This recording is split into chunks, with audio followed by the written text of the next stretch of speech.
हम बात कर रहे हैं अपने देश में बेरोजगारी के ऊपर। मैंने अपने पिछले वीडियो में आप लोगों से बात की, उसमें हम थोड़ा सा पीछे से अपनी बातों को लेकर के चल रहे हैं, जहां हमने बात करी कि हमारा देश सोने की चिड़िया कहलाता था, अब नहीं है। तो वो सारे विषयों को अगर हम समाहित करने की कोशिश करें, क्योंकि अगर इन सब विषयों को बोलते जाएंगे तो कितना ही बोल सकते हैं, बोलने की कोई दिक्कत नहीं है। बोलना प्रायोरिटी नहीं है, सॉल्यूशन प्रायोरिटी है, इसका हल निकालना प्रायोरिटी है। लेकिन हल निकालने के लिए बोलना पड़ेगा, बातों को समझना पड़ेगा, तभी इस विषय पे कहीं कोई कुछ किया जा सकता है। हमने बात करी इस सरकार की, पीछे छोड़ देते हैं कि पीछे क्या हुआ, क्योंकि अगर हम इतिहास में ही चलते रहेंगे, इतिहास से हमें सबक लेना है, ना कि सिर्फ इतिहास की बातें करना है। अगर इतिहास की बातें करते रहेंगे तो वर्तमान हम अपना खराब कर लेंगे। हमें एक्चुअल में करना क्या है, वर्तमान में काम करना है, इतिहास से सबक लेना है और भविष्य की तरफ देखना है। भविष्य हम क्या देखते हैं? भविष्य हम देखते हैं कि हमारे यहाँ पे समृद्धि हो, हमारा देश फिर से सोने की चिड़िया कहलाए। जिस समय हमारा देश सोने की चिड़िया कहलाता था, वो उस समय हमारा पूरे संसार में जो व्यापार था, लगभग 34% भारत का हिस्सा था, उसमें हिस्सेदारी थी। ऐसा मैंने इतिहास में एक दो जगह पढ़ा है। आज अगर हम देखें करंट सिनेरियो में, ऐसी स्थिति लगभग चाइना की हो गई है। संसार के सारे देश चाइना के प्रोडक्ट्स के ऊपर निर्भर हो गए हैं। अगर उसके डाटा अगर हम देखने की कोशिश करते हैं तो लगभग यही परसेंटेज 35-36%, 40%, 40 तो शायद नहीं है, लेकिन 35-36% के आसपास की परसेंटेज जो है चाइना का शेयर है। तो आप सोचिए ये क्या हो रहा है और हम क्या कर रहे हैं। हमारी सरकार ने जब 2014 में आई, मैं उनका कोई विरोध नहीं कर रहा हूं, मैं सिर्फ तथ्यों को रखने की कोशिश कर रहा हूं ताकि हम बातों को समझ सकें और अपनी क्रियाओं को, कार्यों को उसी तरीके से क्रियान्वित कर सकें, जिससे कि हम उनसे उचित रिजल्ट जो हम चाहते हैं वो ले सकें।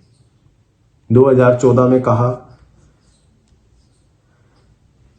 स्मार्ट सिटी के बारे में, आज तक 6 साल से ऊपर हो गए, दिल्ली राज्य भी स्मार्ट सिटी नहीं बन पाया है।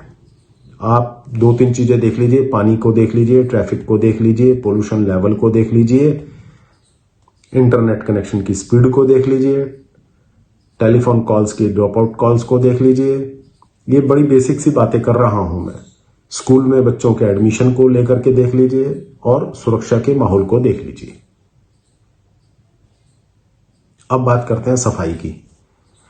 हमारे माननीय प्रधानमंत्री जी ने, केंद्रीय सरकार ने स्वच्छता अभियान शुरू किया, बहुत अच्छी बात है। लेकिन तकलीफ भी हुई कि देश के प्रधानमंत्री को आगे बढ़ के स्वच्छता के ऊपर बोलना पड़ा। ये तो हम आम जो यहाँ के निवासी हैं, भारत का जो भी नागरिक है, ये तो उसकी अपनी जिम्मेवारी है कि वो स्वच्छता का ध्यान रखे। जब हम अपने घर की सफाई रखते हैं तो बाहर सड़क की, गली की, मोहल्ले की क्यों नहीं रखते? जो सिविक सेंस है उसकी हमारे यहाँ कमी है। कहीं पे भी सड़क पे चलते हुए थूक देते हैं, कहीं पे भी कूड़ा फेंक देते हैं, कहीं पे भी पीक देते हैं। ये तो कोई अच्छी बात नहीं है। अगर सरकार कूड़ेदान लगाती है तो उसको चोरी करके ले जाते हैं, तो कूड़ा डलेगा कहां से?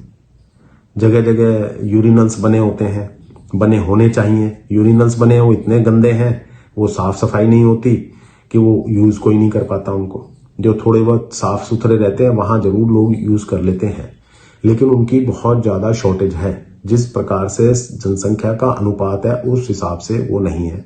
उसका नतीजा क्या होता है? लोग सड़क पे इधर उधर खड़े होकर के कोने में उसको इस्तेमाल करते हैं, जब कोनों को। उससे क्या होता है? गंदगी फैलती है, बदबू फैलती है, वातावरण दूषित होता है। इस पे सरकारों का कोई ध्यान नहीं है। तो स्वच्छता अभियान में अगर ये सब चीजें हैं तो क्या होगा? स्वच्छता अभियान में सरकारों ने किन लोगों को अवार्ड दिए? उन बड़े बड़े नामों का अवार्ड दे दिए जो कभी सड़क पे उतर करके, जिन्होंने कभी सफाई के लिए अभियान का काम ही नहीं किया होगा। सफाई का काम तो वो करता है जो गटर के नीचे उतर करके कूड़ा सिर पे उठा करके लाता है गटर की सफाई करने के लिए। उनमें से किसको अवार्ड दिया सफाई के लिए? किसी को नहीं दिया। दिल्ली की अगर मैं बात करूं तो हर 4-5-6 महीने में सफाई कर्मचारी हड़ताल पे चले जाते हैं। कि जी हमारी तनख्वाही नहीं मिल रही, हमारा ओवर टाइम नहीं मिल रहा, हमें समय पे पैसे नहीं मिल रहे।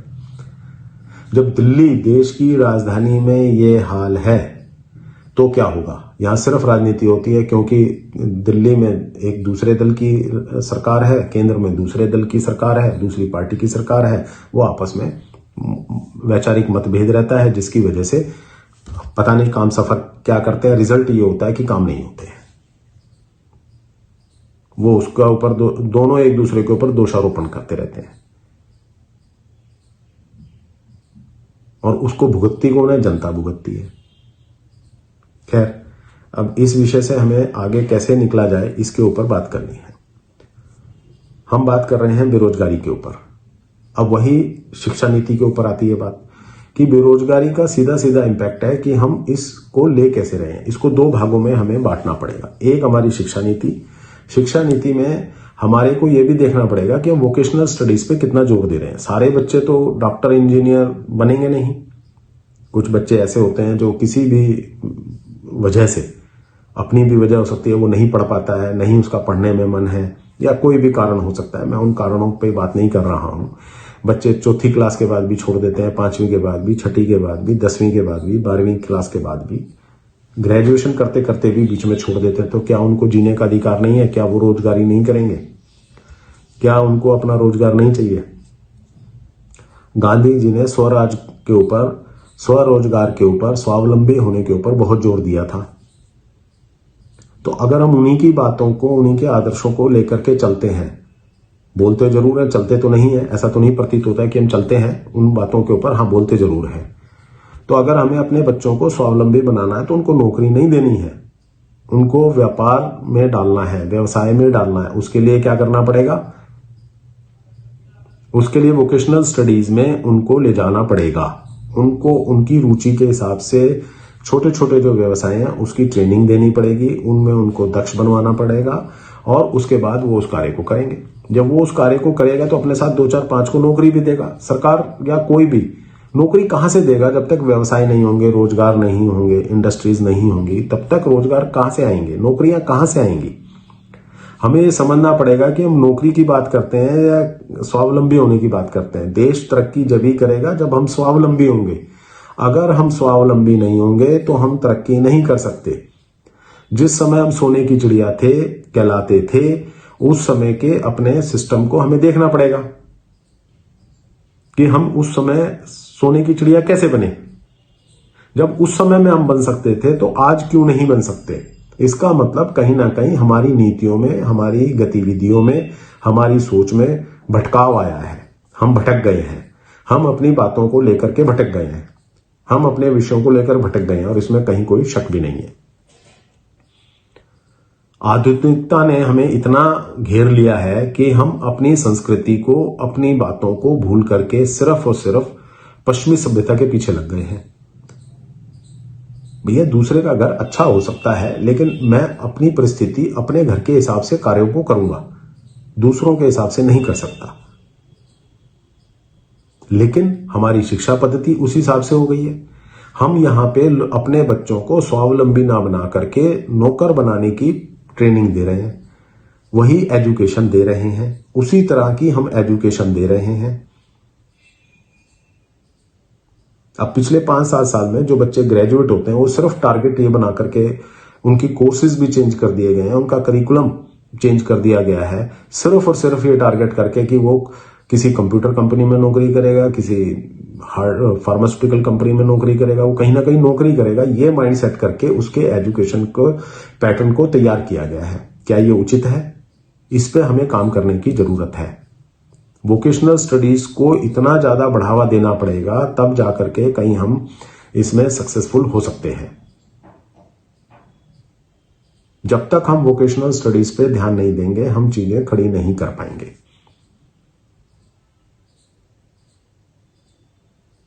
आज मैं सिर्फ इतना ही अपनी बात कहना चाहता हूं। इसके ऊपर अगर आपका कोई मत है, अगर आप कोई सुझाव देना चाहते हैं तो मुझे जरूर दें, ताकि मैं अपनी इस बात में आगे उसको ध्यान में रखते हुए आपसे संवाद कर सकूं। धन्यवाद।